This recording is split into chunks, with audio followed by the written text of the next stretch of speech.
This is Bill McMinn from Makeable Bible Church, and this is the Way to Go podcast, where we talk about faith, family, and daily life, putting the Bible into practical, everyday terms. Welcome to the Way to Go podcast. Bill McMinn, Bradley Brobst, talking about Genesis 3, the fall of man, which obviously is a super significant story in the Bible. And you've got the serpent, who is later on identified as Satan. I mean, when you grow up in Christianity, there's really no doubt on who it is. So you don't like wrestle it through like it's the first time you're ever reading it. And it calls, I believe it's in Revelation, calls him that crafty serpent, you know, of ancient serpent. So it kind of refers back in the Bible to this being the devil. Now the serpent was more crafty than any of the wild animals the Lord God has made. He said to the woman, did God really say you must not eat from any tree in the garden? And the woman said to the serpent, we may eat fruit from the trees of the garden, but God did say you must not eat fruit from the tree that is in the middle of the garden, and you must not touch it or you will die. So this is the tree of the knowledge of good and evil. And of all the trees that were in that garden, it was only one tree that God said don't do. And I've always taken, I guess I've heard this concept a lot of times. Christians have no fun. Christians have no fun. You can have no fun if you're a Christian. If you're a Christian, give up all fun. And for all those who have said that over my life, I've said, well, you give me your time and I'll have fun with it, because that's nonsense. And what they mean is, oh, because you're not sleeping around and you're not partying and getting drunk, you're just no fun as a Christian, whereas there's a lot of fun things to do. So when God is not a killjoy. When God limits them and says, don't do this thing, he said, don't do one thing. There's literally dozens of other trees they can eat from. It's just one tree. When I look at God's commands, I look at the same thing. There's lots of fun things to do. There's lots of great things to do. There's just a few things he said, don't do. He's not a killjoy. Yeah. No, and I think of that and the thing is if you actually look at what Eve is responding is, must not touch it or you will die. She's also adding to it. Right. Where God didn't say you can't touch it. Right. Or you can't eat it. Right. And that's where we at times will add things that God didn't say. Right. That, oh, don't dance, don't smoke, don't chew with those who do or something. Yeah, right. But we add legalistic things to it. Right. And that, so just pointing that out too. And what?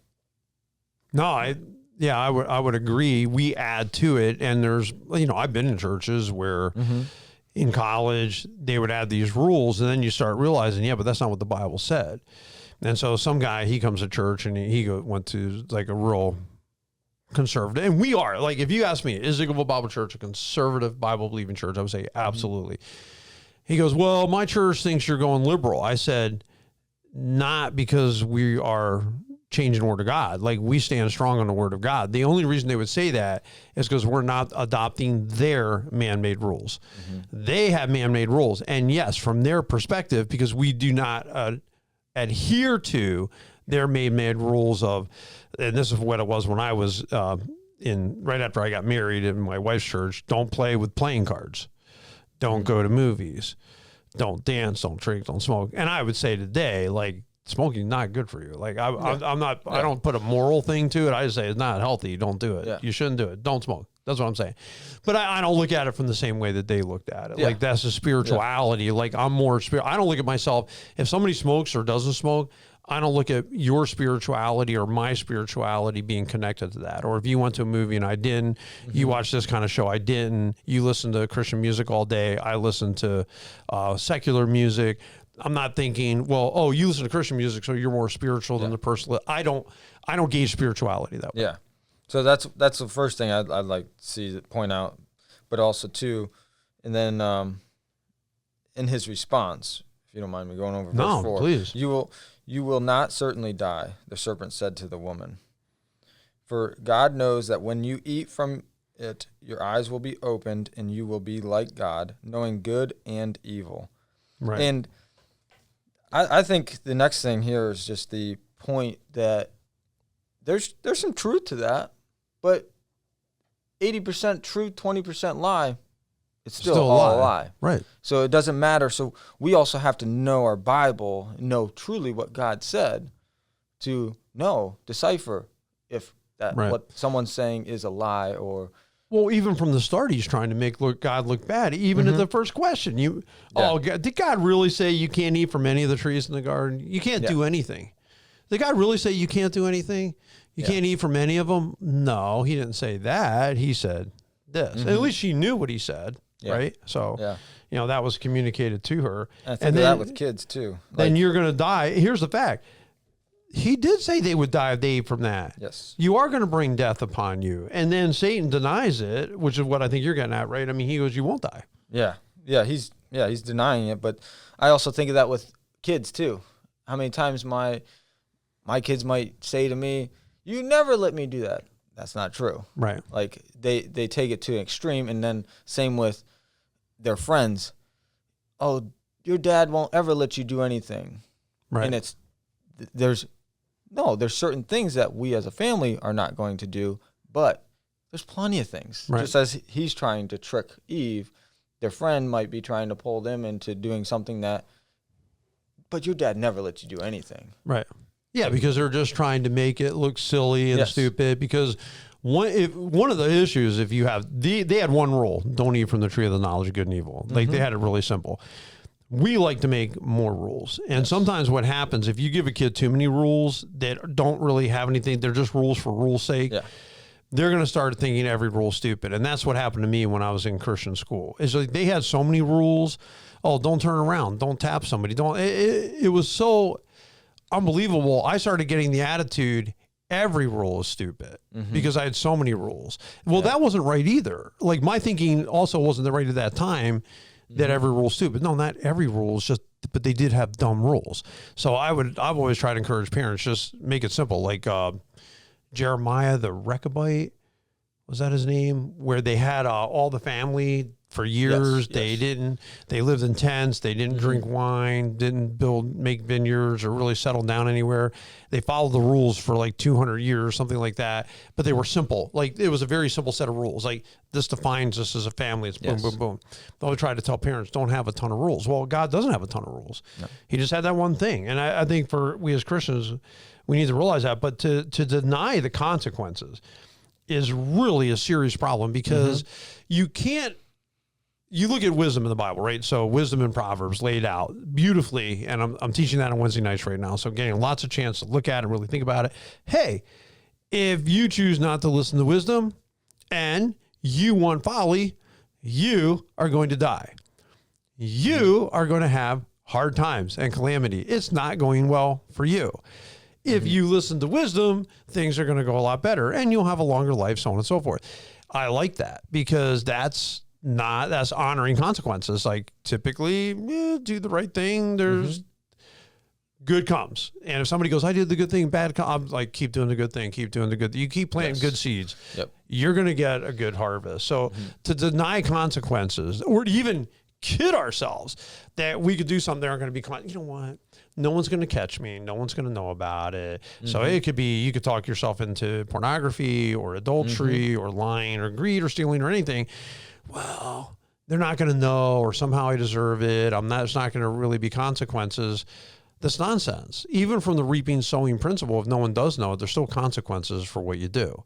So that denial of consequence is really troubling to me because that's a foolish thing for us to think we can do dumb stuff and there's not going to be consequences. Yeah, we cannot be denying what God does say to us. No, and I've told most young couples that if I'm doing weddings or premarital counseling, I just give them simple advice. You want to get along, do less stupid things. You do less stupid things, you'll have less problems. And it's just a fact. And when I think of stupid things, I think of running yourself up into debt. Somebody cheats on the other person. Somebody gets into addiction, something big. Like, don't do it. You know how many problems could be avoided if you just avoided some of these really big pitfalls that should have like neon warning signs all over the place. Don't do it. Just don't. And you'll find you'll get along better because you won't have to rebuild for years because you did something in 5 minutes that was really bad and you're going to be paying for that for the next 3 years or 5 years or 10. Who knows? Yeah. Right? Yep. No, and then I also think of just it's being set up that she's receiving the lie. And now that the lie is starting to She's starting to think and ponder on it. Then on verse 6, when the woman saw that the fruit of the tree was good for food and pleasing to the eye, and also desirable for gaining wisdom, she took some and ate it. She also gave some to her husband who was with her, and he ate it. So now the temptation's there. She's starting to believe the lie. Man, maybe God is holding out on us. And so she's looking at it, and it just looks so good and pleasing to the eye. And so then she takes it for herself. Right. And then she eats it. And that's where we have to watch. Starts with, what lie are we believing? What are we listening to that's trying to pull us away? And well, that's a good question, Bradley. I mean, there was a whole book written at one time. It's called The Lies We Believe. Mm-hmm. And it delves into that because we do believe lies at times. Believe lies about ourselves. We believe lies about God, right? Yeah. I think another problem here is you're looking at what's good about what's bad. Yes, that is a good point. That's where justification comes in, because you're starting to say, well, like I've heard people say this when it comes to, let's say, adultery. Well, if I commit adultery, you know what? It's going to make my marriage better. Please explain. They said it. They said there's people running around with open relationships. Oh, yeah, they're swingers, whatever. Oh, yeah, it just makes our relationship better. And I'm thinking, who are you trying to kid? Yeah. It's not going to make your relationship better. But they're trying to look at the good things about the bad things, realizing that evil wants to consume you. Evil wants to destroy you. Yes. This serpent wants to destroy the relationship that Adam and Eve have with God. They want to destroy the relationship they have with each other. They want to destroy them personally. They want them dying. Evil will always take more from you than what it's going to give. Oh, yes. Always. And any time we're trying to convince ourselves, no, there's really something good about me getting drunk. It just, opens my mind. If I, smoking a pot, it just, I feel more spiritual. I feel closer to God if I do these things. Okay, you can look at what's good about what's bad all day long. It doesn't change the facts that it's still bad for you, right? Yep. Craziness. So anyway, so she takes it, she eats it, she gives it to her husband. How about that guy? He was right there with her. Yes. So he has to be part of the conversation too. Yes, he's got to be over there overhearing. He has to be. He's not going to defend his wife. Right. So that's also an issue there. Yeah. Well, I think there's an issue today with the passive male in America. If you ask me, I think it's a big issue, because I've had guys, and they'll know something's wrong at home. They'll know it's wrong. They know their kids shouldn't be doing stuff. And so they'll want to address it. And they'll want to say, little Susie, Bobby, whatever, don't be doing that because that's bad. You shouldn't be out puffing pot as soon as you get off the bus at the end of the day. You're 15 years old. You're out there with your buddies drinking. This is probably not a good idea and you shouldn't do it. And then mom's like, shh, shh. Dad says, you know what? We're not in church right now. Family's not in church. I really think we need to be in church. Shh, shh. And they get shushed. And it's the end of it. As soon as they get shut down, instead of staying, no, we're going to go to church. We're doing it. Yeah. No, you're not going to do that. It's wrong. Yeah. And I've seen such chaos because the husband's not leading, and he's just compliant. He's become passive, and he's not really stepping up and doing what he should be doing as a leader to say, this is wrong. We're not going this direction. We need to be in church. I need to be a spiritual leader. Taking that stand, but as soon as he gets the least bit of discouragement, he just shuts him down. Don't be that guy. Yeah. Yeah, honestly, you should have went over and kicked the snake, really. But Absolutely. Well, how about this? The snake had legs at this time. Snakes had legs. How weird is that? You know what I mean? Because they've actually scientifically said they used to have it. And because part of the curse of the snake is you're going to be on your belly from now on. So apparently he wasn't on his belly before. Yeah. It's kind of wild, isn't it? So the Bible story's got that one pinned right down. So then the eyes of them both were open. They realized they were naked. They sewed fig leaves together. They made coverings for themselves. Ew, you're naked. It was fine before. Yes. I wonder about that, because it's only you and your wife. No, but now all of a sudden, that is a very interesting. I guess. Wow, we're naked. I guess there's part of us after sin that wants to hide. Yes. Right? Yeah. Yep. And this here, the fig leaves, this is still going on even today. We try to hide whatever, our pride behind I'm a successful businessman, or I'm a successful this, or I hide it with a fancy vehicle. We're constantly sowing fig leaves to ourselves, even to this day, to hide the sin that we're going through. Listen to me. When I buy a truck this year, I don't want to say, I don't want you in the office saying, Bill just got a fig leaf. That's not what got I'm a fig leaf. He's driving a truck. He got a new truck. That is not what I'm. I know. I'm just kidding. No, I mean, I think we do tend to hide, and I think there's shame because of the sin, and they're really, too, not just each other, but God. I like clothing. I mean, a nightmare for me, is bad dream to me is like, for some reason you're in a mall, you're out in public, and you're in your underwear, and you never know why, and all of a sudden you're out there, and you're trying to figure out where your clothes are. You know what I'm saying? Like, this is not me. I would never be the guy out there prancing, and no, I'm a little bit too shy for that. So anyway, so the fig leaves, they hear the sound of the Lord as he's walking in the garden in the cool of the day, and they hid from the Lord among the trees of the garden. Now they're hiding like trees, like big trees, beautiful trees, right? And they're ditching back, trying to not even let God see them. So God calls them, hey, where are you guys? He's used to see him. So like right away, they're used to running up to God, saying hi, right? So they talk to him every day. Now they're not. All of a sudden, sin makes that big of a difference. Yes. Now they're not. And he answered, I heard you in the garden. And so God calls him, and where are you? I heard you in the garden. I was afraid because I was naked, so I hid. Who told you that? Who told you you're naked? You know what I'm saying? Like, how do you know that? Because they were, if you imagine, just a purity of innocence, right? Yeah. In that day. Yeah. No, I think of that with kids. Like so many times if one of them does something, hits somebody, and they run off and hide because they already know what they did.